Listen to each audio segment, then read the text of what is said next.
আবারও মুখোমুখি শাকিব খান বনাম আফরান নিশো। হ্যাঁ, শোনাই যাচ্ছে আবার নতুন এক সিনেমা যুদ্ধের মঞ্চ তৈরি হচ্ছে দুই সুপারস্টারকে ঘিরে। একদিকে মেগাস্টার শাকিব খান তার পরবর্তী সিনেমার জন্য ইতোমধ্যেই চুক্তিবদ্ধ হয়েছেন।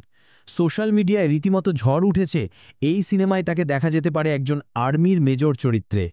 ধারণা করা হচ্ছে এটি হতে পারে একটি কড়া মেজাজের অ্যাকশন ড্রামা। অন্যদিকে আফরান নিশো নাকি বসে নেই।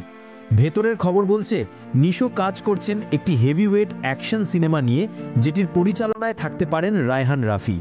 যদিও এখনও অফিসিয়ালি কিছু ঘোষিত হয়নি, তবে গুঞ্জনটা ক্রমেই জোরালো হচ্ছে। যদি সত্যিই হয়, তাহলে আবারও হতে পারে এক high voltage box office clash, Toofan বনাম সুড়ঙ্গ 2.0। এখন প্রশ্ন হচ্ছে, দর্শক কার পক্ষে দাঁড়াবে? শাকিব খানের স্টারডাম নাকি আফরান নিশোর নতুন প্রজন্মের তীব্র জনপ্রিয়তা? কমেন্টে জানিয়ে দিন আপনি কোন ক্যাম্পে। আর যারা এখনও আমাদের ফেসবুক গ্রুপে জয়েন করেননি, দ্রুত করে ফেলুন। লিংক নিচে ভিডিও ডেসক্রিপশনে দেওয়া আছে। আজকের মতো বিদায়, দেখা হচ্ছে পরের হট আপডেটে। ভিডিওটি দেখার জন্য ধন্যবাদ।